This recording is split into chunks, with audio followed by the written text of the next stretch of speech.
Мен Шерботаев Сартбаевич Тура. Күпүлдөгү айылынын Аксакалдар сотунун төрагасы болом. Анан быйылкы жыл кургак жыл болуп суу жок болгондугуна байланыштуу жакында Чүй областынын губернатору Тентиш Эркин Саткынбаевич өзүнүн каражаты менен мынау насосторду коюп берди. Мына могу төмөн жакта жүгөрлөрдү сугарып жатат. Эми ушул маселени жанагы шайлоо болордо депутаттар чуркап келип калат, элди издеп. А эл момундай кыйналып, кысталып, суу жок. Бир депутат келип, кандайсың деген депутаттар жок да. Анан эми биз нааразы болгон себебибиз, ой, биз жок дегенде эчтеке бербей эле кой.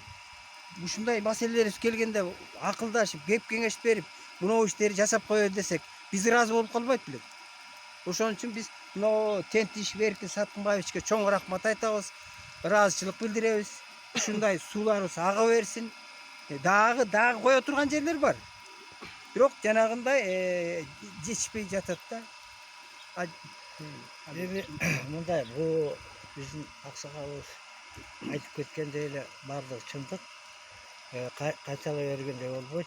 Биздин айыл өкмөтүндө жаңы балабыз болду, жаңы шайланды. Жаш, энергичный, билими бар. Эми мен өзүм ойлойм, эл койгондон кийин иштеп кетет бул бала. Колунан келет. Анан эми ушул скважинанын башында турабыз. Суу үчүн, эл үчүн келип турабыз баарыбыз. Ушу салдырган Чүй областынын губернаторуна чоң ыраазычылык билдирсем.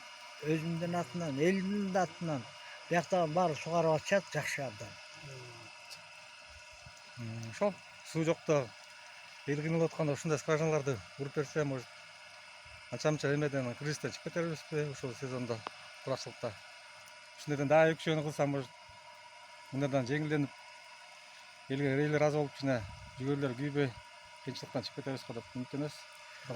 Ошондой эле бул биздин депутаттар эмнеге жакын? Айтор акчага жакын, анан тоого жакын. Бирдеки акчалары болсо эле жылкы союшуп көкмөр тартышат. Андан көрө ушу көкмөр кичине кое туруп, мына суу маселесин чечип беришсе жакшы эле болмок ошо депутаттар.